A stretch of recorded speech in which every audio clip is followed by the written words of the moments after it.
I think that model clearly works well, because one of the big challenging things about Bitcoin is that like it's actually one of the most acceptable monies worldwide. Meaning, for example, like if I bring an Egyptian pound with me outside of Egypt, there's almost nothing I can do with it.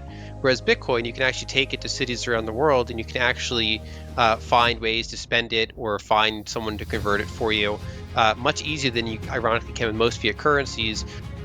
The global cryptocurrency market experienced a notable surge over the past day, with its value increasing by 3.17% to approximately 2.14 trillion. Bitcoin remains the dominant force, holding 56.03% of the market share. It's important to note that stablecoins continue to play a significant role, accounting for 60 billion in transactions, which makes up 92.43% of the 24-hour trading volume across the entire cryptocurrency market. Interestingly, Bitcoin itself saw a remarkable 47% increase in trading volume, reaching 29.4 billion in the last day and boosting its market valuation to 1.2 trillion. This surge in Bitcoin's trading volume reflects its growing prominence and volatility, a topic explored by Lyn Alden in a recent podcast with Ben. Alden discussed how Bitcoin's adoption is spreading, not just among individuals, but within entire communities. She emphasized the significance of integrating financial tools with communication networks, highlighting Bitcoin's increasing utility on a broader scale.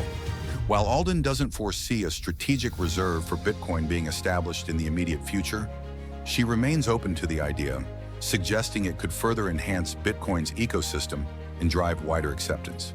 She also pointed out that Bitcoin is more likely to gain traction among decision makers in smaller companies or nations, where there is the ability to act quickly, potentially leading to significant price surges as adoption grows. I think, if you go to like a gold conference, it'll lean right as well. I mean, kind of appreciation of hard money is, it just for whatever reason, tends to be more on the right, maybe because especially that small government type conservative, the idea that you have money that's not issued by a state is attractive to them, whereas that's generally less kind of foundational and for a lot of parts of the left. There are obviously some parts of the left that like that. I also think the environmental FUD over years probably played a role there. At least in the United States, the Democratic Party cares more about that topic, and so the fact that for many people they view it as like energy guzzling, inefficient. They've clung on to that narrative, and then people, when they say something publicly, it's hard to then pivot from it. If they had, previously believed all that research was real and was like, oh, look, it's really bad, spoiling the oceans, it's hard to walk that back. So I think it just takes time to get a little bit more embraced. One of the things I said on another podcast recently was that the fact that politicians are sitting there discussing a strategic reserve for Bitcoin is great, because it means they're not doing other things about Bitcoin. They're not figuring out how to block it or how to go after Bitcoiners. Unfortunately, there still is privacy issues that some of their, not the politicians themselves, but just deeper in, their Department of Justice and stuff goes after people just for kind of seeking privacy. But on the political level, at least, the fact that they're all talking about that is great, because it just gives more time for the ecosystem to keep building. So I don't really care too much if they end up doing a strategic reserve in the next few years. I think I would lean toward probably not that likely, but I'm glad that that's what they're focusing on. One thing we've kind of seen is that whether it's companies or countries, when there's a kind of a small number of decision makers that can just do something, in a normal publicly traded company, even the CEO is not they don't own a big share of the company. They're mostly caring about their their stock options and things like that. Whereas in say MicroStrategy's case, the actual founder was still the CEO, and obviously owns a big percentage of the company, so can think 10 years ahead and can put significant changes in. That's why I've seen a lot of small businesses have adopted Bitcoin, because only one or a few key deciders. And then when you go to using El Salvador as an example, or Kingdom of Bhutan or Switzerland, some of these smaller countries, whether they're impoverished or whether they're wealthy, the fact that they're just not super big, they kind of have a easier time getting through red tape and actually making a decision on something, and that seems to be a pattern that is playing out so far, which makes sense. Why are you bullish? So I'm bullish because of the launch of Fedi, the kind of the main launch. It's been in beta mode for a while. Egodeth is an investor in it, but just literally as a, like I use it too. Like I'm excited for it because going back to my prior point around all these different communities, it really helps when they have tools that they can custody things locally instead of say put all their coins in like a big global exchange like Binance or something. Wherever possible, you want those coins local, and the fact that they have built-in privacy, I think, is a really big deal. The fact that they can add other things to it, like data storage or compute, kind of like a whole super app is how they put it. Basically, I think it's really useful for scaling. And one of the things that also showed me early on, and Nostr reinforced it, is the importance of having communication with your wallet kind of like built in is super helpful, because as you, one way of putting it is that all commerce is basically you're exchanging information and you're exchanging money, and so having both of those in the same app is really useful. So for example, Fedi has internal chats that you can do, and you can attach money to your chats or request money in the chats. Speaking about how Bitcoin is becoming increasingly popular in many communities, Lyn Alden talked about how it may be useful in difficult situations. She emphasized the value of products like Nostr, which combine money and communication to empower communities. The effectiveness of community-driven adoption was demonstrated by Alden's reference to the success of Bitcoin Beach, which led a country to accept Bitcoin.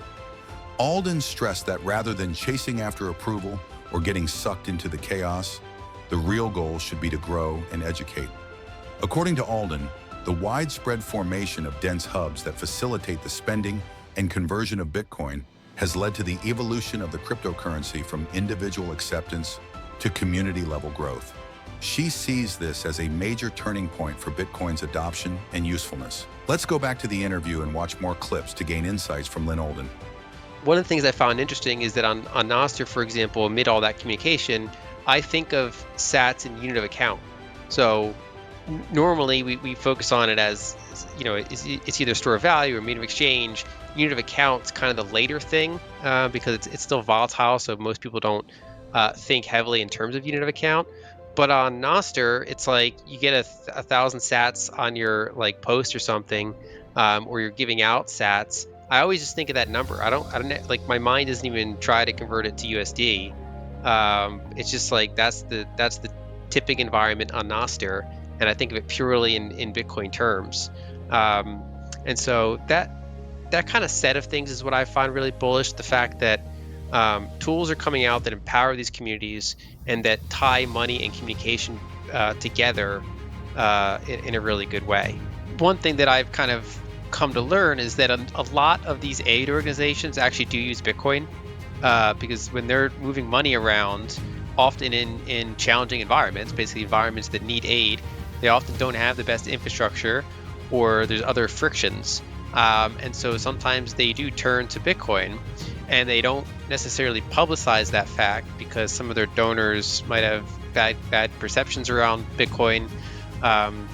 And they might think it's bad for the environment, or they might just whatever the FUD is. So the fact that they're just quietly using it for its utility is like a really big deal. And tools like this or other tools, anything that can make it easier for them to do what they're trying to do, I think that increases the odds that they'll actually use it. And the more like embedded it can be in all these different organizations and all these different countries, the better it is, the more resistant it is to attack, when it's kind of like entrenched in a lot of people's, daily lives and businesses and aid organizations. I like the idea of doing, before just asking permission, like the fact that the Bitcoin Beach eventually inspired kind of the whole nation around itself. I think that model clearly works well. And when a community shows like a tool is working for them, eventually it's possibly get the government on your side, potentially. Depends on the government in question, but if it's entrenched enough and it's providing value to the country, and it changes their incentive calculus about wanting to support it rather than oppose it. I think my final thoughts, like my takeaway from this, is that Bitcoin has kind of graduated to the community level. So in the early days, it was like a bunch of individuals, and like you mentioned, a lot of times they didn't even meet other Bitcoiners. And now that like the network is 15 years in, it's at a bigger scale. There's starting to be more dense communities building around it, and it's still that same kind of bottom up kind of direction, except it's on a bigger level. And I guess the recommendation to go along with that is try some of those tools, whether it's Fedi, whether it's Nostr clients, whether it's Orange Pill app, anything that kind of has communication and money kind of built together, either online or in a local community or both. I think that's really where the level is now. I just think those tools are super useful. I think the whole vibe of that whole kind of every country is going to have multiple little hubs.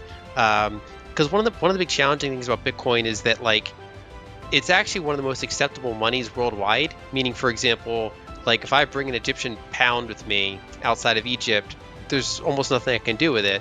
Whereas Bitcoin, you can actually take it to cities around the world, and you can actually find ways to spend it or find someone to convert it for you much easier than you ironically can with most fiat currencies.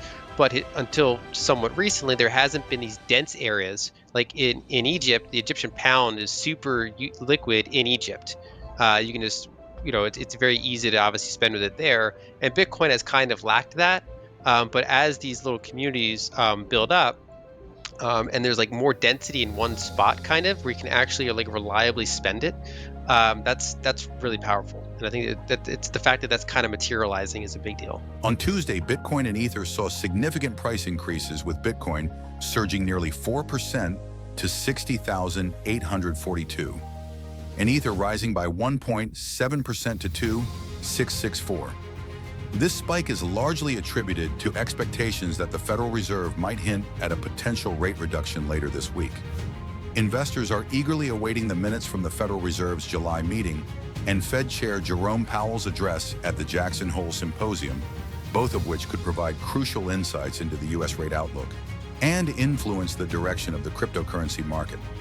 Other major cryptocurrencies, including BNB, Solana, XRP, Dogecoin, Tron, and Avalanche, also experienced gains ranging from 2.7% to 7%, reflecting a broader upswing in the crypto market. The CoinDCX research team has identified 58,556 as key support levels for Bitcoin, suggesting that the upcoming events could introduce significant market volatility. On the upside, resistance levels are projected at 63,500, 65,500, and 67,000. The team also pointed out that the Jackson Hole Symposium, particularly Powell's speech on August 23rd, could be a catalyst for market fluctuations. Expectations are mounting that Fed policymakers might adopt a more dovish stance, potentially easing interest rates in September, which has contributed to a weakening dollar, with the dollar index hitting its lowest level since early January. In this context, Lyn Alden has offered insights into the political and ideological dimensions of Bitcoin's growing adoption. She noted that Bitcoin conferences often lean right-wing, likely because of the appreciation for hard money and minimal government interference. Alden also highlighted the environmental concerns associated with Bitcoin, which have shaped the perception of the cryptocurrency, particularly among Democrats in the U.S. Interestingly, she pointed out that when politicians begin discussing a strategic reserve for Bitcoin, it suggests they are not intent on hindering or resisting its adoption. This growing acceptance and the potential introduction of new financial tools could play a pivotal role in Bitcoin's future trajectory. What are your thoughts on Bitcoin's expanding influence? Please drop your thoughts in the comments below, share this video, and hit your thumbs on the like button. Thanks for watching. Don't forget to subscribe.